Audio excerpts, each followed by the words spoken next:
keren banget, udah seperti latihan cukup lama ya. Kalau semuanya bisa lihat di sini, mereka sudah rapih sekali dengan seragam yang lengkap, gagah-gagah semuanya.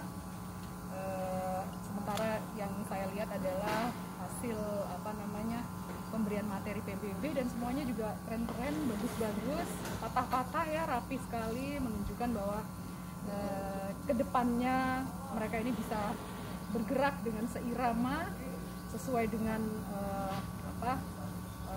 aba-aba yang diberikan, menunjukkan kekompakan. Dan yang tadi saya obrolkan dengan Mbak Riris, mereka itu pakai nama di dadanya, yang itu pasti bukan nama orang. Ternyata itu adalah tradisi di sini, tradisi bahwa mereka ini dari sejak masuk pertama kali menginjakan kaki di Poltek Bank Surabaya, mereka akan dipanggil dengan nama-nama peralatan sesuai dengan prodinya. Ya bisa disebut nama sucinya, Ibu. Oh, nama sucinya, nama luar suci, biasa ya. Nama suci yang harus dibawa sampai lulus. Harus bahkan sampai setelah lulus mereka kan terus pakai nama itu, Ibu. Jadi nama itu akan melekat ke pribadi mereka masing-masing. Iya, tapi keren. Konsepnya ini keren sekali. Karena dengan mereka menggunakan nama-nama itu, otomatis atribut yang ada di mereka itu sementara ditinggalkan. Begitu. Jadi mereka benar-benar mempererat kekeluargaan, ya, mempererat kekeluargaan. Kemudian mereka jadi semuanya jadi sama gitu. Jadi nggak ada yang bawa embel-embel nama suku, nama apa segala macam. Jadi memang pada masa-masa awal ini penting sekali ya untuk bisa mereka itu membangun karakter yang tadi saya sampaikan, profesional, amanah, dan etika. Selain itu juga untuk membangun kekompakan, karena 4 tahun akan ada sama-sama terus, suka dan duka, sakit dan bahagia, sampai dengan lulus. Terus kalau udah lulus jadi PNS juga ketemu lagi nanti. Bener banget. Walaupun berbeda unit kerja, sehingga memang penting sekali pada masa pembentukan karakter ini mereka mengikuti dengan baik, benar-benar materi yang disampaikan juga sudah disesuaikan dengan tujuannya, sehingga ketika nanti mereka mengikuti pendidikan tidak mengalami kesulitan-kesulitan, karena sejak awal sudah dilatih disiplin, dilatih kekompakannya. Terus juga kalau kita lihat kan di bawah matahari ini kan juga perlu fisik yang bagus ya, dan ada calon taruna-taruni ini sudah melalui tes kesehatan juga. Semuanya sudah. Jadi mereka ini yang ada di belakang ini 193 orang adalah generasi muda terpilih yang nanti akan bergabung menjadi taruna-taruni transportasi, kemudian setelah lulus menjadi perwira transportasi, menjadi pegawai negeri yang siap memberikan dharma baktinya di seluruh Indonesia. Iya, benar banget, Ibu.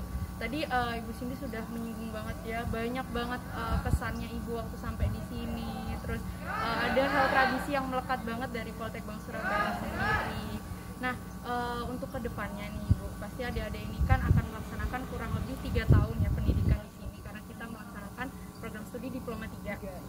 Setelah itu kan adik-adik akan lulus dan menjadi perwira transportasi ya, bisa disebut langsung sebagai ASN Kementerian Perhubungan.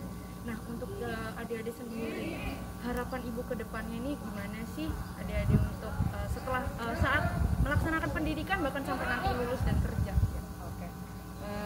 Pertama, tentunya karena kondisi pandemi sekarang ini, saya sangat berharap baik para calon taruna-taruni maupun manajemen, pengasuh, pelatih, semua harus selalu waspada dalam semua kegiatannya, harus mengacu pada protokol kesehatan, pakai masker, jaga jarak, cuci tangan, hindari kerumunan, makan makanan yang baik, minum yang cukup, vitamin, dan seterusnya, jaga kebersihan.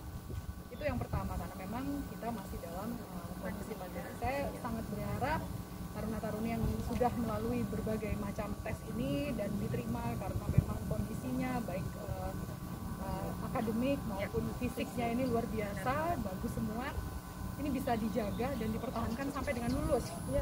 Semoga itu yang lebih baik ya Ibu daripada sebelum dia masuk, nanti keluar gagah-gagah, lebih sehat, tegas-tegas, lebih sehat lagi perutnya, seperti itu. Kemudian pada masa pendidikan saya sangat berharap bisa benar-benar selain menimba ilmu ya, mendapatkan kompetensi sesuai dengan bidangnya masing-masing, sesuai dengan prodinya masing-masing, saya juga sangat berharap para taruna-taruni ini bisa mengembangkan soft skill-nya. Oh, benar banget. Critical thinking, communication, Public speaking dan segala macam. collaboration dan seterusnya. Karena pada waktu-waktu yang akan datang nanti bukan cuma kompetensi yang dibutuhkan, tapi juga kemampuan-kemampuan untuk bisa Berkomunikasi dengan sinergi, berkolaborasi, bekerja sama, kemudian berpikir secara cepat dan kritis, berpikir inovatif dan seterusnya. Jadi memang di samping secara akademik, yang soft skill juga saya sangat berharap bisa dikembangkan, sehingga memang nanti ketika lulus dapatnya paket lengkap. Iya, betul Luar banget. biasa, ya kan? Nah, setelah nantinya lulus tentunya ketika kita merekrut, kita sangat berharap bisa mendapatkan generasi muda yang memang berkomitmen setelah lulus itu akan mendharma baktikan ilmunya ya untuk membangun Indonesia.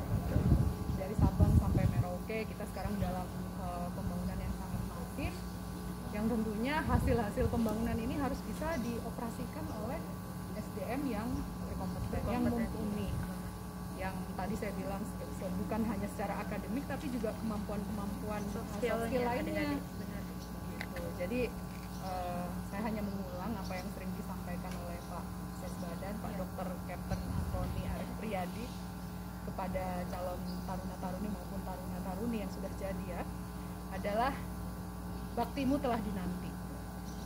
Gitu. Jadi benar-benar ditunggu setelah lulus Untuk berkontribusi pada negara ini terhadap pembangunan transportasi di Indonesia menuju Indonesia yang maju dan lebih